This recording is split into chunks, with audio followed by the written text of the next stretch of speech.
हिंदुस्तान की पहली गौशाला जिसने गोबर से चलाई गाड़ियां, साथ ही बनाए ऐसे कमाल कमाल के प्रोडक्ट जिसके यूज से लेकर मेकिंग तक सब कुछ लाजवाब। आधुनिक तकनीक से लेकर गजब के इनोवेशन तक। कमाल की बात, इसको संचालित करते हैं महाराज जी। कैसे, चलिए देखते हैं। नमस्कार सर। नमस्कार, हरिओम, जय गौ माता, जय गोपाल। जय गौ माता। मेरा नाम अनंतानंद है और श्री कृष्णायन देसी गौरक्षशाला जो उत्तराखंड की सबसे बड़ी गौरक्षशाला है, 4000 से ज्यादा देसी गौ माता का संरक्षण और संवर्धन होता है। 1000 के आसपास में यहाँ पे नंदी है और इसी कड़ी में यह श्री कृष्णायन देसी गौरक्षा बायो सीएनजी प्लांट है। जो पीछे आप डाइजेस्टर देख रहे हो, ये वर्ल्ड का पहला बायो सीएनजी प्लांट है जिससे हम गाड़ियां चला सकते हैं। 400 किलो से 1000 किलो तक गैस यहाँ पे प्रोड्यूस हो सकती है। हमारे पास जितना भी गौवंश है उन्हीं का है या आप बाहर से? नहीं, उन्हीं का गोबर आने के बाद यह जो आपको फीड मिक्सिंग टैंक दिख रही है, इसमें ये जो स्टरर दिख रहा है 50% पानी और 50% ये डाल के हम इसको मिक्स करते हैं। कितनी कैपेसिटी होगी इस पर्टिकुलर टैंक की अगर मैं बात ये 50,000 लीटर इसकी कैपेसिटी है। लगभग 1 से 1.5 घंटा लगता है इसको मिक्सिंग होने में। उसके बाद इसमें कुछ कचरा वचरा हो तो उसको हम जाली के माध्यम से थोड़ा उधर की तरफ चल के देखें। हाँ, इसमें अंदर पंप लगे हुए हैं। जी जी जी। पंप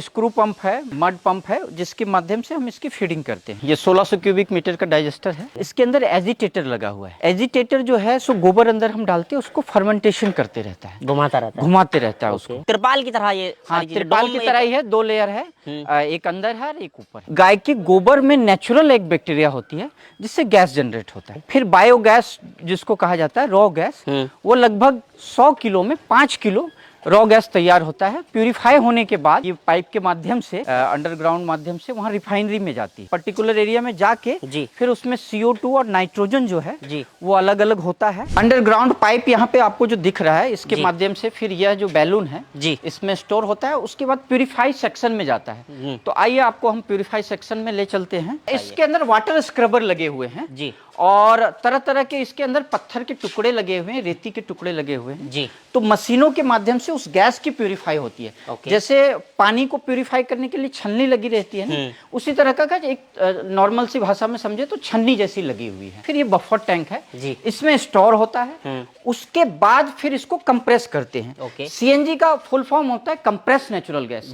तो कंप्रेस करके हम इस तरह की जो कैस्केड है उसमें भरते हैं। उसके बाद हमारी जगजीतपुर में एक एनारोबिक सीएनजी प्लांट है, वहां पे जाती है, वहां पे गाड़ियों में भरा जाता है। ऊर्जा के रूप में, ईंधन के रूप में हम उपयोग करते हैं। गैस फर्मेंटेशन होने के बाद जितना हम फीड करते हैं उतना हमको बाहर भी निकालना पड़ता है। तो इसमें सॉलिड और लिक्विड जो है सो अलग होती है।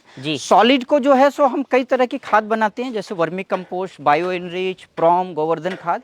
और लिक्विड जो है उसमें हम एनपीके, कंसोटिया, डिकम्पोजर और नाइट्रोजन फिक्शन के लिए कोई चीज हम लिक्विड डाल के डायरेक्ट खेतों में वो जाता है। अच्छा, ये अपनी वर्मी कंपोस्ट यूनिट है? हाँ, ये वर्मी कंपोस्ट से बचे हुए वेस्ट से ही ये बनता है। जी जी जी। पहले हम इसकी 3 फुट चौड़ी और 1.5 फीट लगभग ऊंची बेड बनाते हैं, उसमें पानी छोड़ते हैं ताकि उसमें जो हीट हो, गर्मी हो। टेम्परेचर वो जो है सो 20 से 25 डिग्री के आसपास में उसको करना पड़ता है। फिर हम उसमें अर्थवॉर्म डालते हैं, केचुआ जिसको लोकल भाषा में कह सकते हैं। तो वो 2.5 से 3 महीने का प्रोसेस होता है। फिर उसकी कटिंग होती है और इसमें मॉइस्चर मेंटेन करना पड़ता है हमको। ये पूरा कंप्लीट हो जाता है सर्कल 2.5 से 3 महीने में पूरा हो जाता है। ये जो क्षेत्र है ये पैकिंग क्षेत्र है। तो जो वर्मी कंपोस्ट हम यहाँ पे तैयार करते हैं उसको लाके फिर जो हमारा कल्चर जो हमारे लैब में बनती है, Trichoderma, Pseudomonas, Beauveria, Metarhizium, Acetobacter, Azotobacter, PSP, ZSP, इसमें हम ऊपर से स्प्रे करते हैं और 24 घंटे तक इसको इसके अंदर रहने देते हैं। उसके बाद फिर 1 किलो, 5 किलो या 50 किलो की जैसी एज ए रिक्वायरमेंट होती है वैसे हम पैकिंग करते हैं। ये जो कन्वेयर वाली जो मशीन लगी हुई है, यह प्रॉम बनाने की मशीन है जिसमें हम गोवर्धन खाद बनाएंगे। इसमें जो फास्फोरस है वो डालते हैं और